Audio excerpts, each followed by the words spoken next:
The reason the government invited me to Ghana was to help honor the Year of Return, the commemoration of the 400th anniversary of the transatlantic slave trade.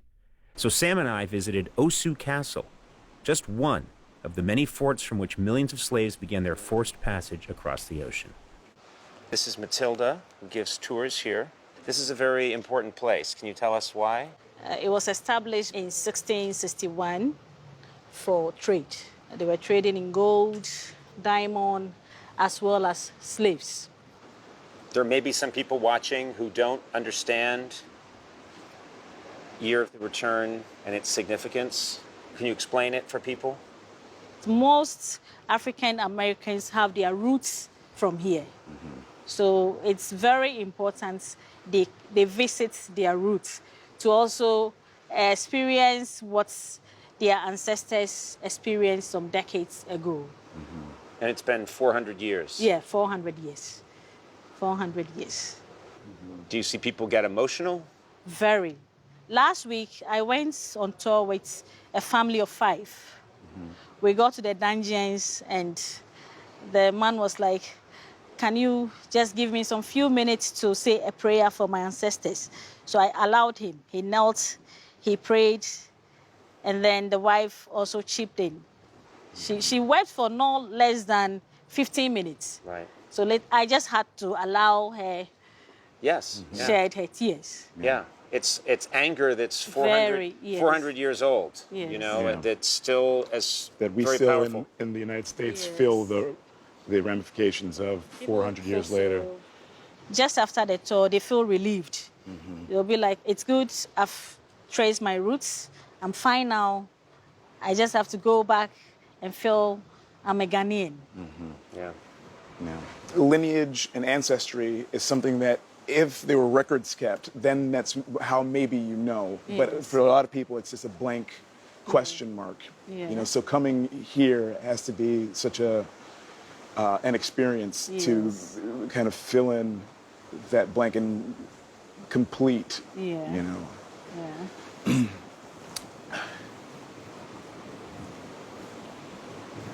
Thousands of Americans have made the trip to Ghana to reconnect with their past, including this inspiring group from Chicago. I just stopped briefly at a hotel to have lunch, and I ran into Otis. Otis told me, he said, I'm here with 100 people from the Chicago area, and we're all here for the Year of Return. And I thought, this is fate, that we're all here together. I know you guys have a busy itinerary. Thanks for meeting with us. Why is this so important for you and all these people to be here? Well, to connect with our heritage, our culture, our history. As a church, we're from Trinity United Church of Christ in Chicago on the South Side. And when the Year of Return came about, we thought it would be so important to bring people from the diaspora here to Ghana. It seems to me like it's most important for young people to come here. Incredibly important. And one of the things that we have been promoting and teaching is making sure that they understand their history, how important it is that when you understand what our ancestors went through, that we are literally survivors of a Holocaust. The Ma'afa is what we call it. And we wanted our young people to have that connection. Why is it important for you to be here? You know, it's a time to remember those who came before us and our ancestors. It's just really deep to see those who resisted. That's a major thing they bring up, those who were resistors, who fought back. And a lot of people did not make it. So many people died on this journey to be stripped and taken from their home. Right. It's kind of an awakening. We've only been free for roughly 160 years, whereas we've been in bondage for over 400 years. So physically, yes, we're free. Mentally, not so much. For me personally, I'm realizing how much racial stress I'm under every day in America. I don't even realize it. I don't even realize that when I walk into spaces where I am a minority, I am constantly checking myself. Here, I don't feel that. When I am here, I feel that I am at home. I have an African-American mother. I have a Trinidadian father. My maiden name is Cudjoe, and it comes from Ghana. So coming here, the first hotel we stayed in, one of the portraits on the wall was named by somebody, James Cudjoe did it. And I was like, in the US, I never find anybody with that last name. It's a powerful connectivity of so many different pieces of our history that being here connects it all in ways that other places can't. One thing that is striking is 400 years of slavery. Think about it.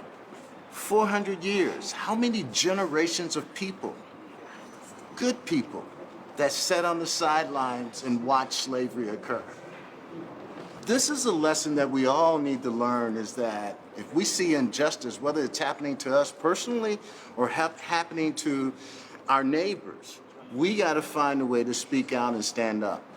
People thought, well, that was maybe resolved in the Civil War, and I was thought, no, the Civil War maybe addressed the very beginning of it, but there's so much more to do. There's always more to do. So the historian John Henry Clark says that all history is a current event, and right now the U.S. Congress is discussing H.R. 40, which is a bill that would enable research and the proposal of policies to actually address reparations, and so this is a current event. And one thing that's on my mind was what one of the guys said when we went back to one of the slave auction castles. He said that you can either be bitter, which means you can leave here weak, or you can either be better, which means you'll leave here stronger. And so I thought about what that meant. And what that meant is that we've seen much agony, and we've seen much pain, but we've also seen much hope, and much promise, and much glory. So we must tell the whole story. But let us put as much emphasis on the hope and on the glory and on the optimism as we tell the story, so that people can say, well, there is a brighter day. And if we stop and plant seeds, apple seeds, on which we will never see the shade, and plant them for other children, we're going to be okay. And so I'm going to leave here better and not bitter. wow, that was man.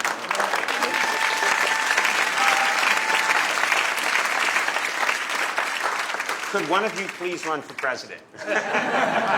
You're up for it? You're up for it? He's ready to go. I can't thank you enough. It's just an honor to speak to all of you.